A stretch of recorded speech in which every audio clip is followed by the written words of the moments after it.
So glad you're joining us as we embark on an extraordinary journey tonight to the front lines of a jihadi battleground in Africa. It's been 2 years since Boko Haram stole nearly 300 teenage girls from their school in Chibok. And the hashtag #BringBackOurGirls burned itself into our global conscience. Since then, thousands more have been kidnapped, and some who've managed to escape speak out tonight about what they saw. New details of children now being used as suicide bombers. Up close tonight, inside a haunting mystery. Flanked by a team of U.S. Special Ops and Nigerian air support, we're loading up into these armored vehicles to go further north into Cameroon. We're heading for the front lines of the battle against African jihad. Vehicle 7, this is Vehicle 4. It's an area our diplomatic security detail refers to as a highly unstable security situation. This is Boko Haram territory.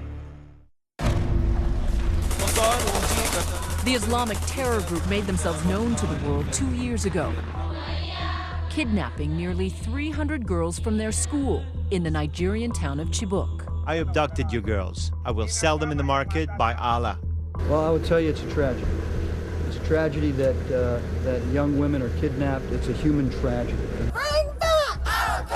The mass abduction triggered global outrage and a viral hashtag campaign, #BringBackOurGirls. This unconscionable act was committed by a terrorist group determined to keep these girls from getting an education. Though some managed to escape, they said if we run or we shout, they're going to shoot all of us. Most are still missing. And so too are thousands of other women and children also kidnapped. Which is why we're traveling with the U.S. ambassador to the UN, Samantha Power. She's here to refocus the world's attention on the missing and the campaign to defeat their kidnappers. Our first stop, this camp, home now to a fraction of the 3 million people who fled the terror. Tens of thousands of children live here, eager to show off their smiles for our camera. But not this teenager. She's asked us not to show her face because she still fears for her life. How old were you when Boko Haram came to your village? She tells Power she was 14 when she was forced to marry a Boko Haram fighter. Sometimes when women flee the men they were married to, they catch them and slaughter them. Tell me your reaction. That's what I'm saying. I mean, you're a 14-year-old girl, you're in your village. These guys show up and they say, hey, I have a choice for you. I'm going to kill you or you can marry me. She feels that that was a choice. That wasn't a choice. They didn't give her a choice. I mean, it's just devastating. It's left her with shame, you were thinking. All she carries with her, at least that she conveyed, was a sense somehow that she made the wrong choice.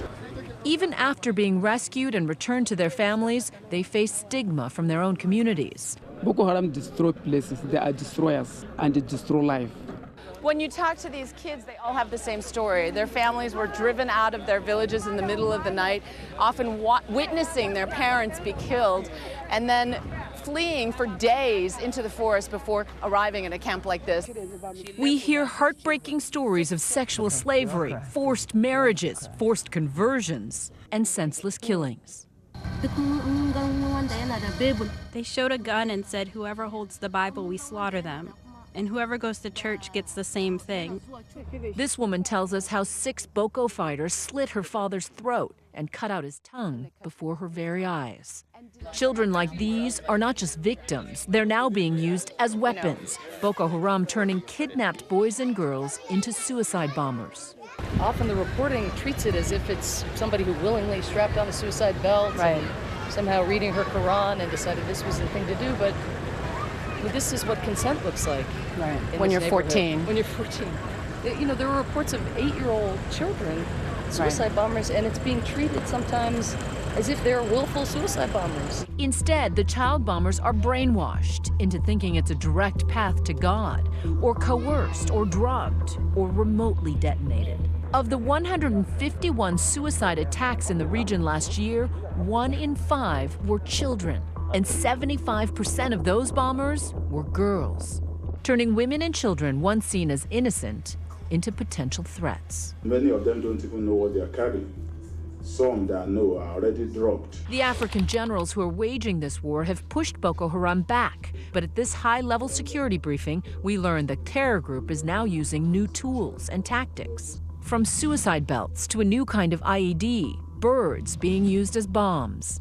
Perhaps more alarming, Boko Haram recently pledged allegiance to ISIS. It is my assessment that they share tactics, techniques, and procedures, and you can see that by the way they conduct their attacks. U.S. troops are not fighting here, but they are advising and sharing intelligence in the search for the missing girls. Lined up against a yellow wall, 15 girls. CNN recently obtained this so-called proof of life video that purports to show some of the Chibok girls alive. Though authorities are skeptical about the video, it's sparking renewed vigor. The widely held theory is that they're alive, but separated, living in the Sambisa forest, a stronghold of Boko Haram. We'll hear more about that forest later. But first, we're on our way to the capital of Nigeria. This morning, we burst outside of the security bubble of the diplomatic press corps, and we're driving a couple miles outside of the city center of Abuja. These camps are a strange purgatory. Everywhere we look, we see signs of people trying to create some semblance of their past lives. There's shops here selling phone chargers. Oh, here are your children's shoes. That's good storage. Nice to meet you. Where are you going? Elizabetha, a mother of 8, gives me a tour of her modest 2-room shack. She, her husband, and 6 of her 8 children sleep in the floor here. She tells us her family used to be able to farm for themselves. Now, she says, they have to rely on charity. Where are you going all by yourself with your beans and yams? Is this where you live? These 2 hands are clean to see.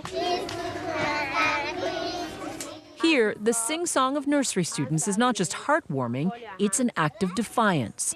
Boko Haram, loosely translated, means Western education is sinful. T, W, O, here. Will come out and write.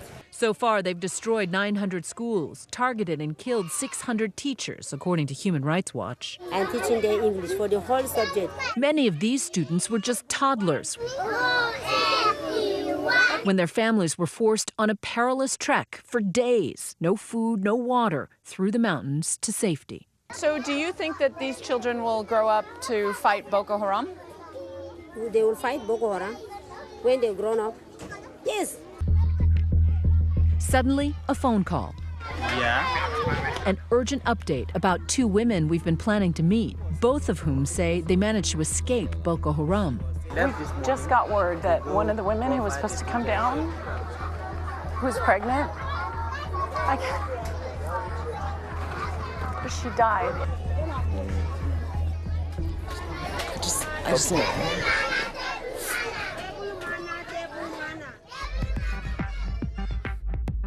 This special edition of Nightline will continue.